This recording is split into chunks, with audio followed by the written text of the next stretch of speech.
Dial 112 Gopalganj जिला में कार्यरत है और फिलहाल अभी ये 4 थाना क्षेत्र में ही कार्यरत है। और मुझे पूरी उम्मीद है कि हम लोगों ने प्रस्ताव भेजा है और बरौली थाने को भी अगले 2 महीने के अंदर डायल 112 के अंदर जोड़ा जाएगा। और बरौली प्रखंड के अंतर्गत रहने वाले जितने भी निवासी हैं उनको डायल 112 की सुविधा मिलेगी। डायल 112 ना ही सिर्फ पुलिस से संबंधित सेवाएं देती है बल्कि आपको फायर एम्बुलेंस से संबंधित जो इमरजेंसी सेवाएं हैं वो सारी सेवाएं भी दी जाएगी। तो मुझे पूरी आशा है कि अगले 2 महीने के अंदर आप लोग भी इस सेवा का लाभ उठा पाएंगे।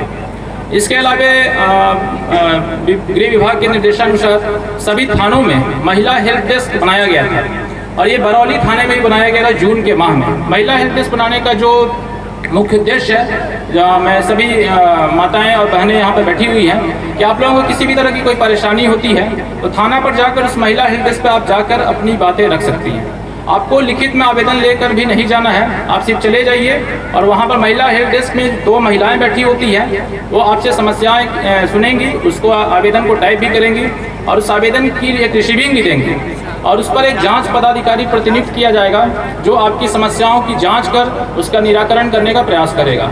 तो मुझे आशा है कि आप सभी माताएं बहनें इस चीज़ के का प्रचार प्रसार करें कि थाना पर अलग से एक महिला हेल्प डेस्क बनाया गया है।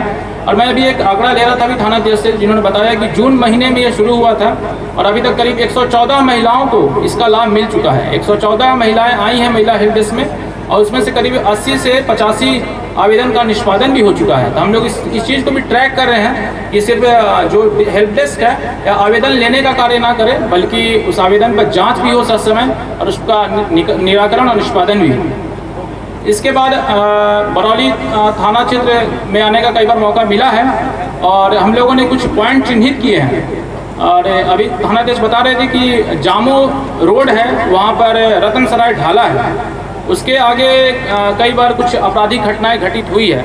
और मैं जब गया था घटनास्थल पे तो वहाँ पर लोग जो थे जनप्रतिनिधि, उनकी डिमांड थी कि वहाँ पर एक टीओपी खुले, वहाँ पर एक टीओपी की व्यवस्था हो या पुलिस पिकेट खुले। तो इसके लिए हम लोगों ने जगह को चिन्हित किया है और जल्दी ही 1 महीने के अंदर हम लोग वहाँ पर एक पुलिस पिकेट या टीओपी का उद्घाटन करेंगे ताकि वहाँ आसपास जो रहने वाले लोग हैं वो सुरक्षित महसूस कर पाएँ। इसके बाद कुछ इनिशिएटिव्स हैं जो जिला स्तर पे लिए गए हैं, वो मैं बताना चाहूँगा। हम लोग मैं प्रतिदिन वीसी के माध्यम से आप लोगों की समस्याएं सुनता हूँ। थाने पे जो लोग आते हैं, अब थाना से आपको पुलिस अधीक्षक के कार्यालय में आने की ज़रूरत नहीं है। प्रत्येक बुधवार का दिन डिसाइडेड है, प्रत्येक बुधवार बरौली थाने के लिए नोट कर लीजिए। अगर कोई दिक्कत है 12 बजे थाने पे आ जाइएगा। 12 बजे में हम लोग वीडियो कॉन्फ्रेंसिंग के माध्यम से थानाध्यक्ष आपको मुझसे संपर्क कराएंगे, मैं आपकी समस्याओं को सुनूंगा और उसके निराकरण करने का प्रयास करूंगा।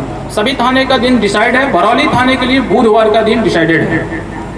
इसके बाद एक और चीज़, हम लोगों ने एक हेल्पलाइन नंबर शुरू किया था। हेल्पलाइन नंबर जो शुरू किया था, पासपोर्ट से संबंधित कई शिकायतें आती थी पहले और शराब से संबंधित कई शिकायतें आती थी और अन्य तरह के कंप्लेंट्स भी आते थे। उसके लिए एक हेल्पलाइन नंबर जारी किया गया था जिसमें आपकी पहचान गुप्त रखी जाएगी और उस पर आप किसी भी तरह का शिकायत दर्ज करा सकते हैं। उस हेल्पलाइन नंबर को हम लोगों ने काफ़ी प्रचार प्रसार किया है। हमारे जो सोशल मीडिया हैंडल्स हैं फेसबुक पर और ट्विटर पर, उस पर भी ये लिखा हुआ है। मैं इसको दोहराऊंगा, वो हेल्पलाइन नंबर क्या है, जो लोग याद कर सकते हैं याद कर लें या नोट कर लें। 9470 92879। फिर से रिपीट कर रहा हूँ, 9470 92879। ये हेल्पलाइन नंबर है। ये आप थाना पे भी ये हेल्पलाइन नंबर मिल जाएगा अगर कभी जाएंगे आप लोग तो। इस हेल्पलाइन नंबर पे आपकी पहचान गुप्त रखी जाएगी। अगर किसी तरह के रिश्वत की बात आती है, किसी तरह के पैसे की डिमांड किसी के द्वारा की जाती है, मुझे आशा है कि पासपोर्ट सत्यापन में पैसे अब नहीं लिए जा रहे हैं किसी भी दलाल या एजेंट की तरह। ये क्या ये बात सच है? आप बता सकते हैं? कुछ लोग हाथ उठाकर बताइए कि पासपोर्ट में पैसा नहीं लिया जा रहा है किसी भी एजेंट के द्वारा। ये कितने लोग कह सकते हैं?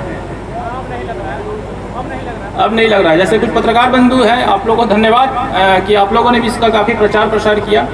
पुलिस के द्वारा जितनी भी नागरिक सेवाएं दी जाती है, या पासपोर्ट सत्यापन हो या चरित्र सत्यापन हो या आपके आवेदन की रिसीविंग हो या FIR की कॉपी देनी हो, सारी सेवाएं निःशुल्क है। थाना पर किसी भी तरह का शुल्क सरकार ने नहीं लगाया है। सारी सेवाएं, सारी सुविधाएं निःशुल्क है, कहीं 1 रुपये भी नहीं देना है।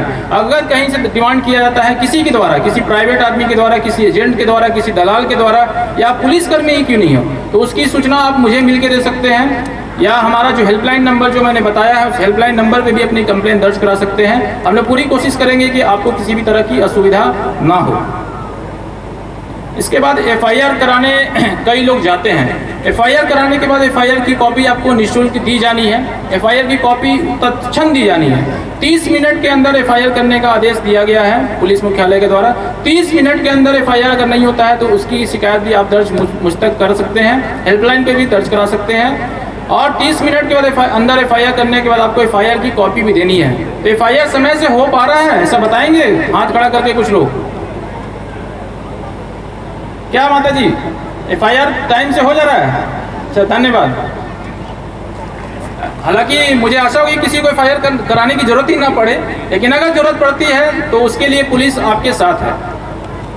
इसके अलावा एक बहुत ही महत्वपूर्ण योजना जो कई वर्षों से चली आ रही है, ये शनिवार को थाने पर जनता दरबार लगता है। शनिवार को, हर एक शनिवार को शनिवारी जनता दरबार लगता है, जिसमें हमारे CO साहब और SHO साहब बैठकर आपके जो भूमि विवाद से संबंधित समस्याएं हैं उसका निराकरण करते हैं। इस चीज़ को जन जन तक पहुंचाएं। हमारे कार्यालय में प्रतिदिन कई लोग आते हैं जो भूमि विवाद से संबंधित मामलों को लेकर आते हैं, और मैं उनसे पूछता हूं कि क्या आपने जनता दरबार गए थे आप जनता दरबार में? तो उन्हें पता नहीं होता है।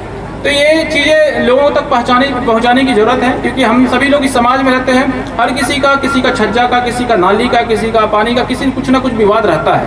इस विवाद के निराकरण के लिए सरकार ने व्यवस्था बनाई है कि हर एक शनिवार को CO साहब और SHO साहब दोनों लोग बैठ कर खुद मामले को देखते हैं। अगर CO और SHO साहब के वश का अगर नहीं होता है तो उस मामले को रेफर किया जाता है SDM और SDPO साहब के यहाँ, और वहाँ से भी नहीं होता है तो अल्टीमेटली DM और SP साहब को देखना है वो मामले।